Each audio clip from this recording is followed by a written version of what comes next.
ஆன்ம நேய அன்பர்கள் அனைவருக்கும் ஆத்ம வணக்கம்.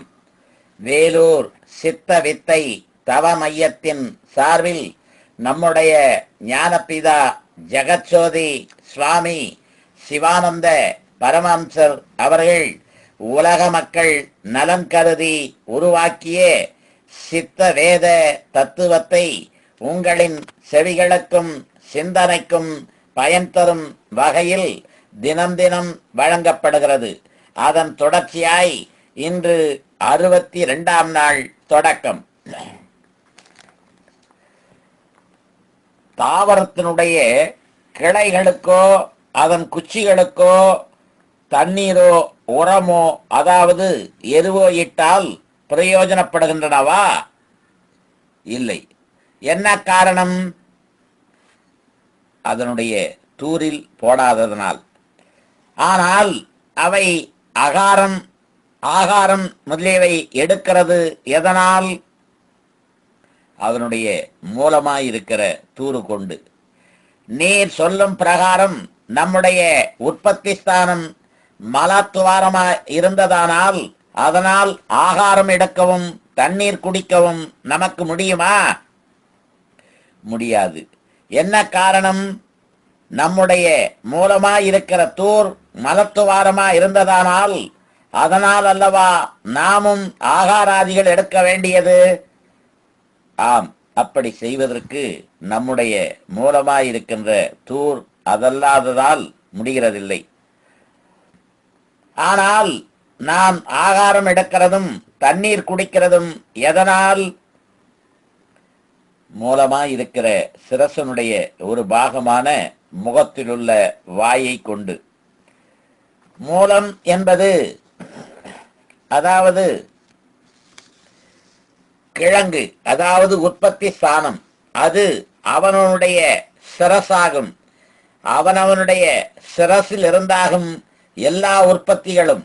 அதுகொண்டு சலித்து கொண்டிருக்கிற சகல ஜீவன்களுடைய தூரும் மேல் பக்கத்தில் இருக்கின்றது. அது சிரசாகும். அதுகொண்டு மூலாதாரம் முதலான எல்லா ஆதாரங்களும் அடங்கி இருக்கிறது சிரசில் ஆகும். நீங்கள் சொன்ன பிரகாரத்தில் அல்ல. மூலாதாரம் என்பது மூலம் பிளஸ் ஆதாரம். மூலம் உற்பத்தி, ஆதாரம் ஸ்தானம். அதனால் உற்பத்தி ஸ்தானம், அந்த உற்பத்தி ஸ்தானம் நான் என்கிற அகங்காரமாய் இருக்கிற நிலைமைக்காகும். அந்த நிலைமைக்கு ஆதாரம் மனமாகும். அந்த மனதிற்கு ஆதாரம் ஜீவனாகும். அது எதனால் என்றால் ஜீவன் இல்லாவிட்டால் என்னவாகும்? பிணமாகிறது. ஒரு பிணத்திற்கு இந்த எவ்விதமான நிலைமையும் உண்டோ? இல்லை. காரணம் என்னவாகும்? ஜீவன் இல்லாததனால். ஜீவன் இல்லாவிட்டால் ஆதாரங்களோ உலகமோ ஏதாகிலும் உண்டோ? ஒன்றுமில்லை. ஆனால் ஜீவன் இருக்கிற எல்லா சமயங்களிலும் இக்காணப்படுகிற உலகுண்டோ? இல்லை. தூங்கும் பொழுது இவை ஒன்றும் அறிவதோ காண்பதோ இல்லை. ஆனால் இவைகளெல்லாம் எந்த சமயத்திலாகும் உண்டாகின்றது? தூக்கம் விழித்த பொழுது. அப்பொழுது என்னவாக உண்டாகியது? நான் என்கிற அகங்காரம். அந்த அகங்காரம் எங்கிருந்து உண்டாயிற்று? மனத்திலிருந்து.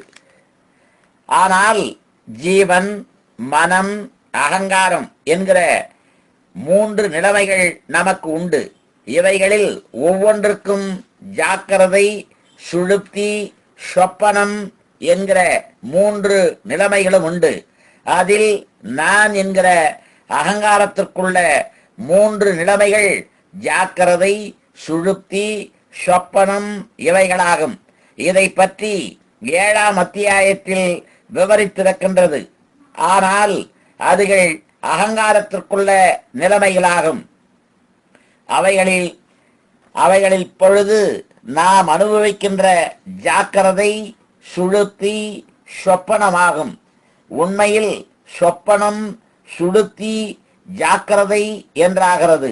அதாவது சொப்பனத்தினுடையவும் ஜாக்கிரதையினுடையவும் மத்தியில் சுழுப்தி.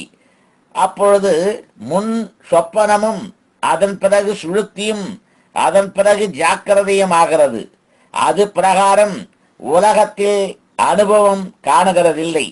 முதல் சுழுப்தியும் அதாவது தூக்கமும், அதற்கு பிறகு அந்த தூக்கத்தில் சொப்பனமும், அந்த சொப்பனத்தினுடைய கடைசியில் திடீரென்று தூக்கம் விழித்து ஜாக்கிரதையாகவும் காணுகிறது. இதல்லாமல் அகங்காரத்திற்குள்ளதாகும். ஏனென்றால் இப்பொழுது நாம் அனுபவிக்கிறது நான் என்று சொல்லுகிற அகங்காரத்திற்குள்ள ஜாக்கிரதையாகும். அது மனதினுடைய தொழிலாகும். இப்பொழுது நாம் தூக்கம் என்று சொல்லுகிறது அகங்காரத்திற்குள்ளதாகும்.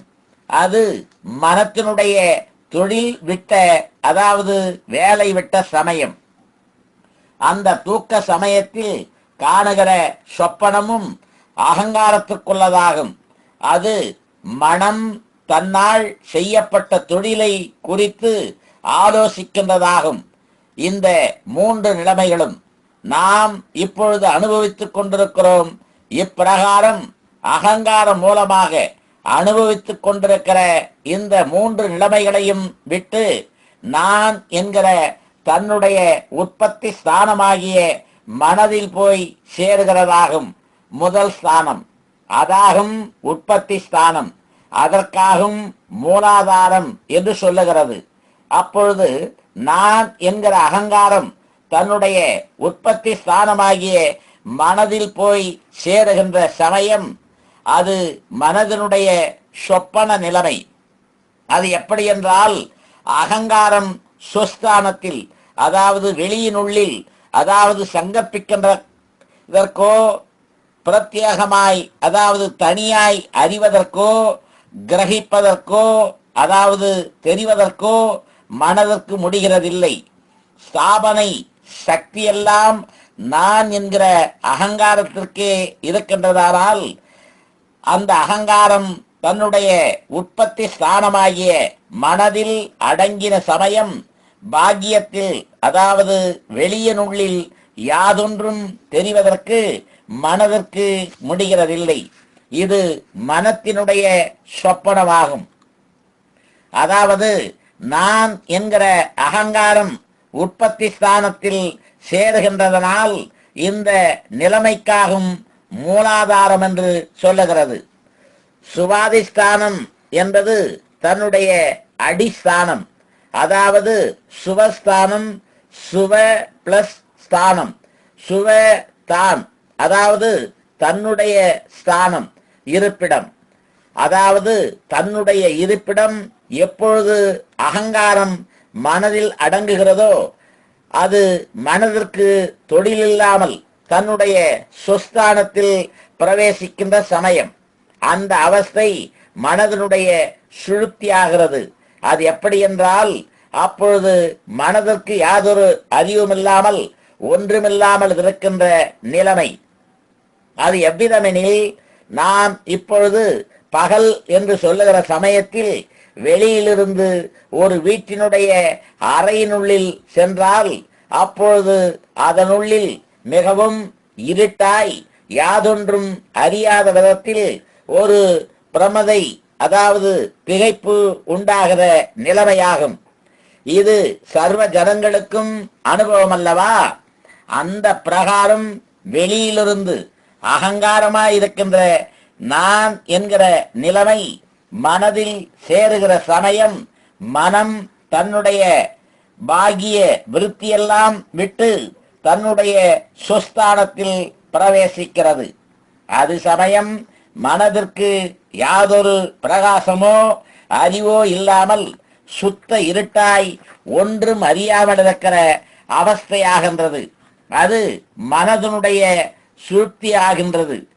இதாகும் சுவாதிஸ்தானம் என்கிற நிலைமை. மணிபூரகம் என்பது மனதினுடைய ஜாக்கிரதா அவஸ்தையாகின்றது. அதாவது மணி என்பது மனம், பூரகம் என்பது நிறைப்பது. அப்பொழுது மணியாய் இருக்கிற மனம் வேறொன்றும் இல்லாமல் ஜீவனோடு சேர்ந்து தானாகி நிறைகின்றது. அப்பொழுது அவ்விடம் ரொம்பவும் பிரகாசமாய் ஜொலிக்கின்றது. அது எப்படி என்றால், மேல் சொன்ன வீட்டினுடைய சிறிய ஒரு அறையின் உள்ளில் சென்ற பொழுது முதலில் இருட்டாயும் அவ்விடம் கொஞ்ச நேரம் இருக்கும் பொழுது நல்ல பிரகாசமாகி அங்கிருக்கிற எல்லா நிலைமைகளும் சுகமாய் காணுவதும் அறிவதும் செய்கிறது. நன்று. நாளைக்கு தொடர்வோமா? ஆத்ம வணக்கம்.